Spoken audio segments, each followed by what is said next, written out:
Buenas, mi nombre es José Daniel Maestre y a continuación les procederé a hablar acerca de la semiología del edema. El examen de la piel y el tejido celular subcutáneo, como un examen físico bien ordenado, debe incluir la búsqueda del edema en sitios donde es posible detectarlos en forma primaria. Cuando el paciente deambula, normalmente se le va a buscar a nivel de los pies y en las piernas, y sobre todo en la zona de los malleolos y todas sus adyacencias. La presencia de edema va a provocar un cambio en lo que tiene que ver con el contorno usual de la zona anatómica.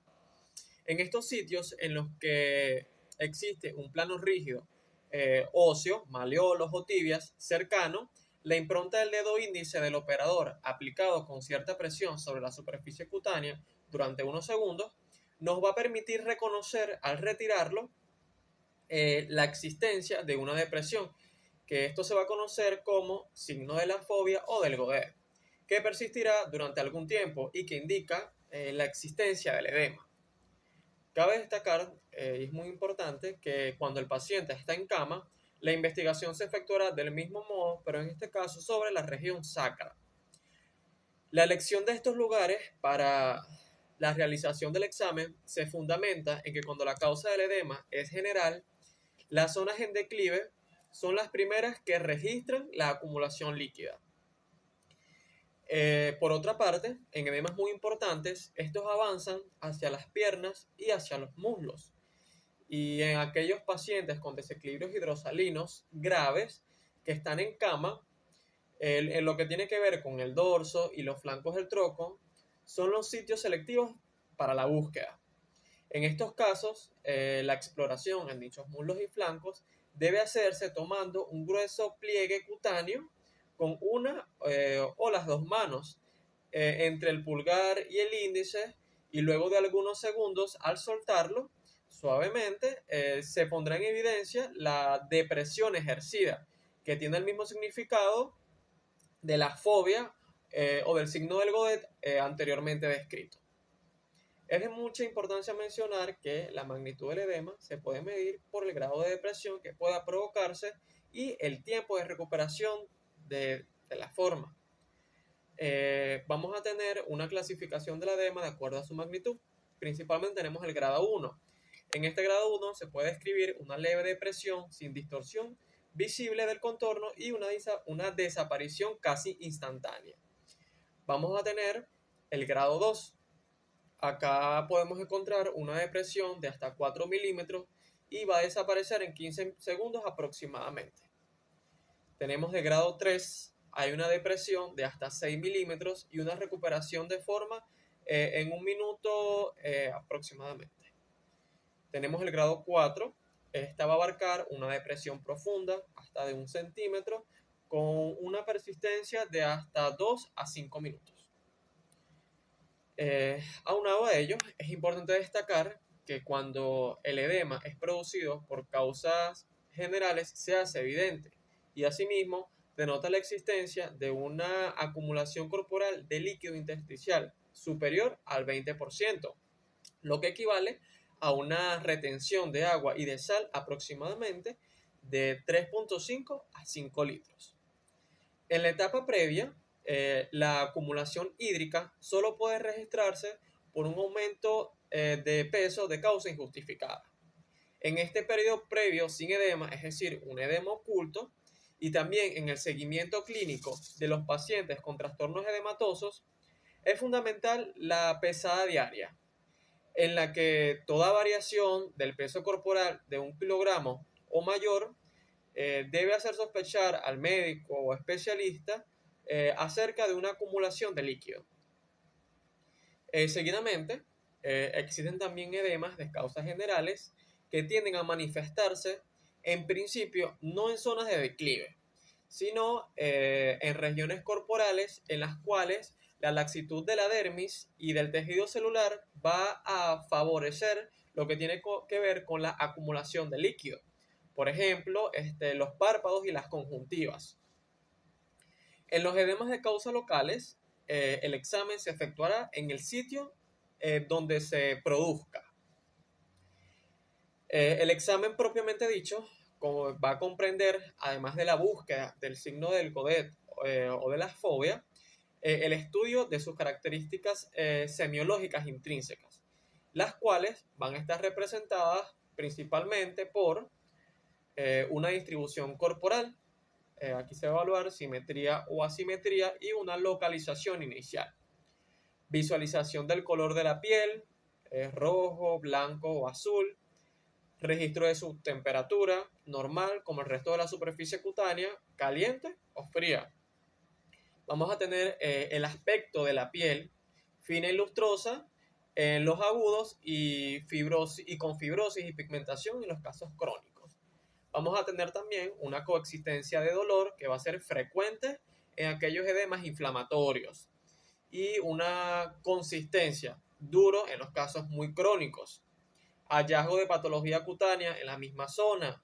Vamos a tener acá pigmentación, úlcera y cualquier otro tipo de lesiones tróficas. Ritmo de su aparición y de su magnitud. Puede ser matinal, por la noche o periódico. Vinculación con los movimientos o la posición. Tenemos acá permanencia en cama, estación prolongada de pie. Seguidamente tenemos una asociación de su aparición con algún evento externo, como medicación, alimentación, picaduras, entre otros. Y vamos a tener de igual manera una concomitancia de su existencia con síntomas o signos de enfermedades o situaciones fisiológicas, como por ejemplo la menstruación. La presencia de edemas muy importantes y generalizados se denomina anasarca. Esto es fundamental, puesto que va a ser una circunstancia en la cual puede agregarse trasudados en las cavidades serosas. Un ejemplo sería hidrotórax en la cavidad pleural, ascitis en la cavidad peritoneal y excepcionalmente hidropericardio. Seguidamente podemos decir que naturalmente en todo paciente con edema se debería realizar un examen físico completo, pero es necesario que en los edemas generalizados, además de la implementación o la realización de una semiología minuciosa del signo para determinar con precisión todos sus caracteres, se ponga especial atención en la búsqueda de signos de insuficiencia ventricular derecha e hipertensión venosa. Por ejemplo, una ingurgitación yugular, una hepatomegalia o ritmo de galope derecho. Asimismo, de derrame en cavidades serosas, como mencioné anteriormente, como ascitis, que es en cavidad peritoneal, hidrotórax, derrame pericárdico. Y de síndrome de hipertensión portal o estigmas que sugieran hepatopatías crónicas, como por ejemplo arañas vasculares, signos de hiperestrogenismo, etc.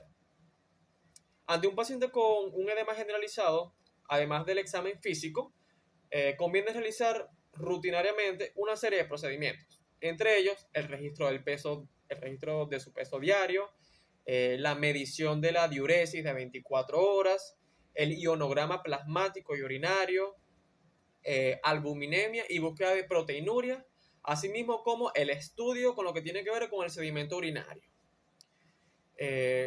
Finalmente vamos a tener ciertos fenómenos como el mixedema y el linfedema, que son dos situaciones muy semejantes al edema en el aspecto semiológico, pero deben diferenciarse de este. El mixedema, que aparece en el hipotiroidismo, se debe a la acumulación de mucopolisacáridos hidrófilos a nivel de la piel. Se asemeja al edema por la tumefacción y por el borramiento de los pliegues cutáneos, aunque no presenta el signo de la fobia porque el material mucoide que infiltra e indura la piel no va a permitir su fácil desplazamiento ante la presión. También va a estar acompañado siempre por un color pálido amarillento de la piel, que normalmente se torna fría, áspera, seca y escamosa. Las secreciones sebáceas y sudoríparas en estos casos van a estar muy disminuidas. Cabe destacar que en algunas regiones, como en las supraclaviculares, se van a formar cúmulos adiposos granulosos a la palpación. El linfedema, en cambio, puede considerarse una forma especial de edema, en la que los vasos linfáticos no van a drenar el exceso de líquido normalmente al intersticio. su contenido proteico se va a quedar contenido en él. Y esto va a favorecer la proliferación fibroblástica. Lo tornan duro y elástico y no deja fobia o godet ante la presión digital.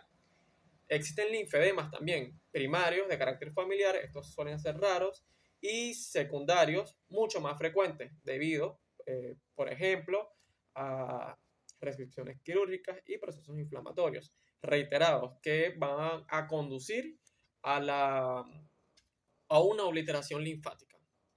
Por último, se debe mencionar que el lipedema es el edema que aparece sobre una lipodistrofia cuando el paciente permanece mucho tiempo de pie o sentado. Esta va a ser leve, bilateral y simétrico y puede dejar un godet mínimo o una fobia.